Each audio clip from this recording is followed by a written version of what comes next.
Faire face aux attaques en public. 4 techniques pour te défendre avec assurance. As-tu déjà été attaqué en public? As-tu reçu des critiques parfois non justifiées? Ou encore, quelqu'un a-t-il osé te rabaisser? A-t-il essayé de t'humilier devant d'autres personnes? Remémore-toi la situation. Et, surtout, plonge-toi dans le moment et analyse ta réaction. Il n'est pas évident de garder son calme dans ces circonstances. Pas facile d'agir sans perdre davantage sa dignité. Alors comment réagir? Je vous partage ici 4 techniques simples et efficaces pour désarmer ceux qui vous manquent de respect.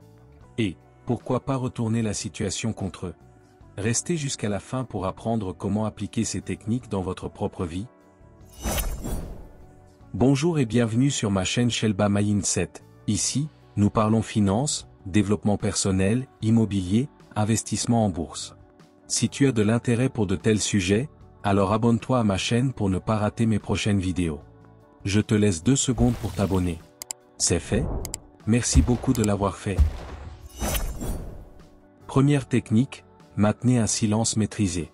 Face aux attaques et au manque de respect, notre instinct nous pousse à réagir immédiatement, souvent sous l'emprise de la colère ou de la frustration.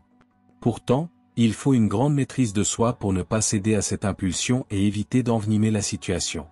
Comme le disait Sénèque, celui qui est maître de lui-même est plus grand que celui qui est maître du monde. Le silence peut être la réponse la plus puissante, non pas par faiblesse, mais comme un signe de sagesse et de contrôle de soi. Il permet de sortir du cercle de l'agression et de laisser l'autre face à ses propres paroles. Adopter cette posture, c'est faire preuve de maturité et de dignité.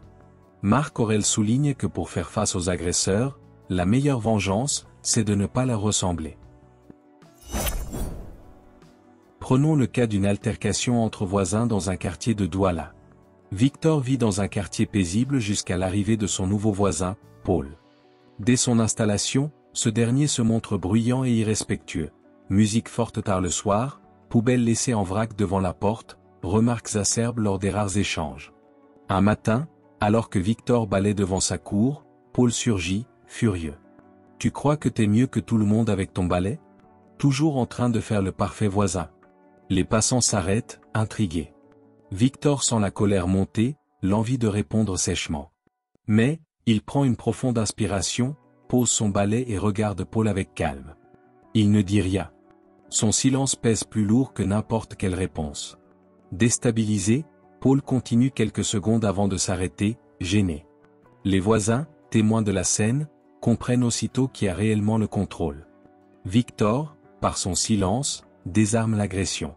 En rentrant chez lui, il repense aux paroles de Marc Aurèle, « La meilleure vengeance, c'est de ne pas leur ressembler. » Et ce jour-là, il l'avait appliqué à la perfection. En conclusion, rester silencieux face à une provocation n'est pas un signe de faiblesse, mais de maîtrise de soi. Comme le disait Mark Twain, ne vous disputez jamais avec un imbécile, il vous abaissera à son niveau et il vous battra avec l'expérience. Deuxième technique, poser une question renvoyant la responsabilité. Face à une critique ou une attaque verbale, il est tentant de se défendre ou de riposter. Pourtant, une approche plus efficace consiste à poser une question qui oblige l'attaquant à assumer la responsabilité de ses paroles. En demandant par exemple calmement, « Tu trouves normal de me parler ainsi ?» ou « Que espères-tu en disant cela ?» on le force à se justifier et à réfléchir à son comportement. Cette méthode fonctionne car elle surprend. En posant une question avec calme, on évite d'entrer dans le jeu du conflit. Au lieu d'envenimer la situation, votre question crée un moment de flottement où l'autre doit répondre. C'est aussi l'occasion de retourner la situation sans agressivité et d'affirmer votre contrôle avec intelligence. Laisse-moi te raconter ce qu'a vécu Shanna l'année dernière. Au dîner de Noël, Shanna est confrontée à une attaque verbale de son cousin Jean, qui critique durement son plat. « Tu es vraiment incapable de réussir quoi que ce soit, ce repas n'a aucun goût. » Plutôt que de se justifier, elle applique une approche intelligente et lui répond calmement. « Tu trouves normal de me parler ainsi devant tout le monde ?» Pris au dépourvu, Jean bafouille et tente maladroitement de se justifier. La dynamique change immédiatement. Au lieu d'un affrontement, il se retrouve face à sa propre attitude. L'assemblée observe, certains hochant la tête en signe de désapprobation. En posant une question qui renvoie la responsabilité, Shanna désamorce la situation sans entrer dans le conflit. Elle reste maître d'elle-même, évite l'escalade et force Jean à réfléchir à son comportement. Par sa sérénité, Shanna affirme son contrôle et impose le respect sans confrontation inutile. Troisième technique. Reformuler pour prendre le contrôle. Face à une attaque verbale, il est plus efficace de reformuler les propos plutôt que de se justifier ou de riposter. Cette technique permet de reprendre le contrôle de la conversation en obligeant l'attaquant à réagir différemment. En transformant ses paroles, on désamorce l'agressivité et on oriente l'échange vers un dialogue plus constructif. Cela évite également une confrontation émotionnelle en instaurant un ton plus neutre et rationnel. Reformuler permet ainsi de canaliser la discussion et d'imposer son calme. C'est une manière subtile mais puissante d'affirmer son contrôle. Avant d'écouter l'histoire suivante, merci de vous abonner et d'aimer la vidéo pour aider la chaîne. Les travaux de groupe à l'université. Pas toujours évident les dynamiques d'équipe. N'est-ce pas? Dans une salle de travail, un groupe d'étudiants planche sur un projet, mais l'ambiance devient tendue. Thérèse interrompt souvent, critique les idées pour rediriger la discussion vers des détails secondaires. Lorsque vous proposez une structure simple et efficace, elle vous coupe la parole. Non, c'est trop basique. On dirait un travail du niveau secondaire. Plutôt que de réagir avec frustration, vous appliquez la reformulation. Donc, tu aimerais une approche plus approfondie? Quelle suggestion proposes-tu? Déstabilisée, Thérèse hésite avant de répondre. Peut-être qu'on pourrait ajouter une discussion après les résultats. En un instant, la tension s'apaise, et le débat redevient productif. Grâce à cette approche, vous transformez une critique en opportunité et aidez le groupe à avancer sereinement.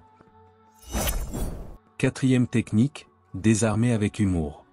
Face à une critique agressive, répondre avec humour permet de désamorcer la tension et de surprendre l'interlocuteur. En détournant l'attaque avec légèreté, on casse l'agressivité et on empêche l'escalade du conflit.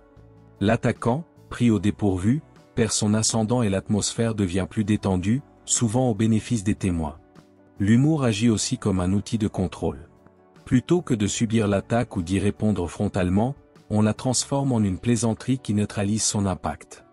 Cette approche évite l'affrontement et démontre une grande maîtrise de soi. Pour être efficace, l'humour doit rester spontané et bienveillant, sans ironie blessante. Comme le disait Churchill, l'humour est une chose trop sérieuse pour être laissée aux seuls humoristes. Bien utilisé, il devient une arme subtile pour garder l'avantage. Comme exemple concret, écoute cette histoire. Lors d'une réunion tendue, Serge, agacé par les retards, laisse éclater sa frustration avec sarcasme. Jazz, si on doit attendre que tu termines, on partira à la retraite avant la fin du projet. Un silence gênant s'installe. Mais Jazz, au lieu de se vexer, choisit l'humour. Avec un sourire, il répond calmement. Bonne idée. Je vais demander une extension de 10 ans. Mais si tu as des astuces pour accélérer, je suis preneur. La tension se dissipe, et l'équipe éclate de rire. Pris au dépourvu, Serge se détend et commence à proposer des solutions. Grâce à cette réponse maîtrisée, Jazz évite l'affrontement et transforme un moment de tension en opportunité de collaboration. L'ambiance s'apaise, et toute l'équipe retrouve son énergie pour avancer efficacement.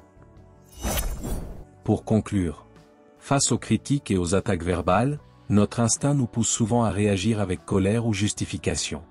Et pourtant, il existe des techniques plus efficaces pour garder le contrôle et transformer la situation à notre avantage. Ces techniques sont des outils puissants pour gagner en confiance et gérer les conflits avec sagesse. Comme le disait Eleanor Roosevelt, personne ne peut vous faire sentir inférieur sans votre consentement. Si cette vidéo vous a plu, aimez, partagez et abonnez-vous pour ne pas rater nos prochaines publications. Et vous, quelle technique allez-vous utiliser au quotidien? Dites-le moi en commentaire.